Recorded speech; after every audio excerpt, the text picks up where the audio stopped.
भारतवर्ष के सौराष्ट्र देश में द्वापर युग की यह कहानी हुई है। सौराष्ट्र में उस समय भद्रशवा नाम के राजा थे। वे बड़े पराक्रमी राजा थे। उनकी रानी का नाम सूरज चंद्रिका था। रानी दिखने में सुंदर और सुलक्षणा थी तथा पतिव्रता थी।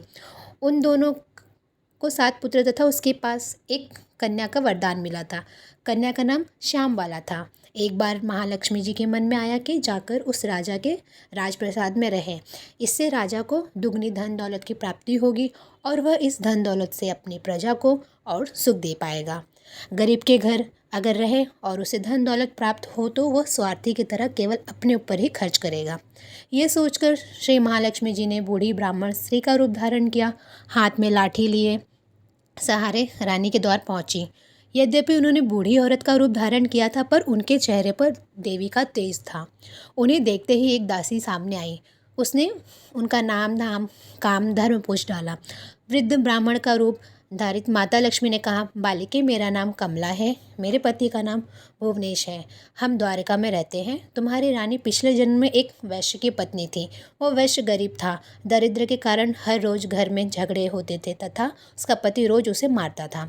इन बातों से तंग आकर वह घर छोड़कर चली गई तथा वन में खाली पेट भटकने लगी। इसकी इस दुर्दशा पर मुझे दया आई। तब मैंने उसे सुख संपत्ति देने वाली श्री महालक्ष्मी की कथा सुनाई। मेरे कहने पर उसने श्री महालक्ष्मी का व्रत किया। श्री महालक्ष्मी प्रसन्न हुई, उसकी गरीबी दूर हुई, उसका घर संसार दौलत सत्ती संपत्ति से भर गया। बाद में पति पत्नी दोनों परलोक सिधारे। लक्ष्मी व्रत करने के कारण वे लक्ष्मी लोक में रहे। उन्होंने जितने साल महालक्ष्मी का व्रत किया उतने हजारों साल उन्हें सुख भोग मिला। इस जन्म में उसका जन्म राजघराने में हुआ है, परंतु वह श्री महालक्ष्मी का व्रत करना भूल गई है। उसे यह याद दिलाने में यहाँ आई हूँ। बुढ़िया की बातें सुनकर दासी ने उन्हें प्रणाम किया तथा श्री महालक्ष्मी का व्रत किस तरह किया जाए इस बारे में पूछा। बुढ़िया रूप धारण किए हुए श्री महालक्ष्मी माता ने दासी को पूजा की विधि तथा महिमा बताई। इसके बाद वो दासी माता को प्रणाम कर रानी को बताने अंदर चली गई। राजवैभव में रहते हुए रानी को अपने ऐश्वर्य का बहुत घमंड हुआ। संपत्ति तथा अधिकार की वजह से वह उन्मत्त हो गई थी।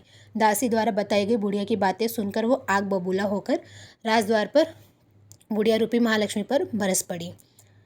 उसे यह मालूम नहीं था कि श्री महालक्ष्मी माता बुढ़िया का रूप धारण किए द्वार तक आई है, परंतु रानी का इस कदर रुख बर्ताव तथा अपना अनादर देखकर माता ने वहाँ ठहरना ठीक न समझा।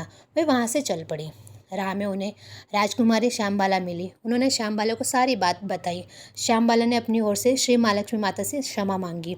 माता को उस पर दया आई। उन्होंने श्यामबाला को श्री महालक्ष्मी व्रत के बारे में बताया। उस दिन अगहन मार्गशीर्ष माह का पहला गुरुवार था। श्यामबाला ने परम श्रद्धा से श्री महालक्ष्मी का व्रत रखा।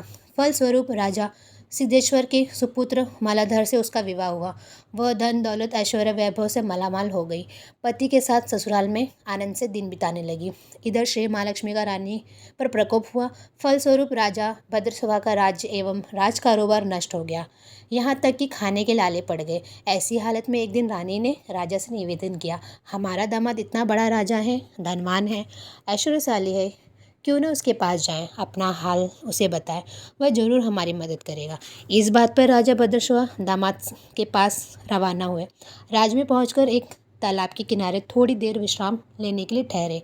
तालाब से पानी लेने जाते दासियों ने उन्हें देखा। उन्होंने विनम्रता से उनकी पूछताछ की।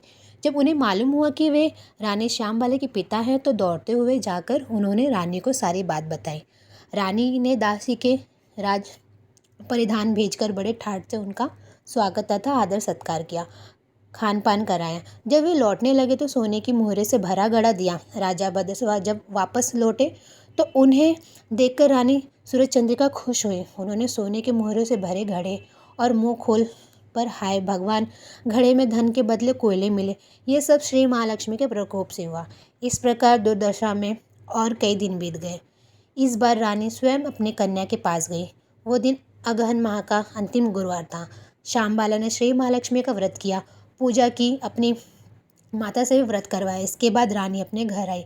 श्री महालक्ष्मी का व्रत रखने पर उसे फिर से अपना राजपाट, धन दौलत, ऐश्वर्य प्राप्त हुआ। फिर से सुख शांति आनंद में जीवन बिताने लगी। कुछ दिन बाद राजकन्या श्यामबाला अपने पिता के घर आई। उसे अपने घर देखकर सूर्यचंद्रिका को पुरानी बातें याद आई। यही कि श्यामबाला ने अपने पिता को घड़ा भर कोयला दिया था और उसे तो कुछ भी नहीं दिया था। इस कारण श्यामबाला को पिता के घर आने पर उसका कोई आदर आतिथ्य नहीं हुआ, बल्कि अनादर हुआ।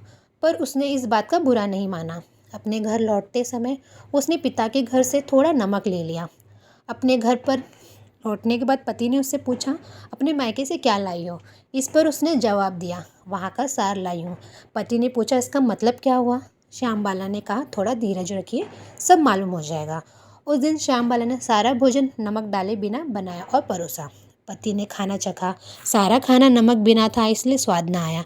फिर श्यामबाला ने थाली में नमक डाला, इससे सारा भोजन स्वादिष्ट लगने लगा। तब श्यामबाला ने पति से कहा, यही है वह मायके का लाया हुआ सार। पति को उसकी बात सही लगी। फिर वह दोनों हंसी मजाक करते हुए भोजन करने लगे।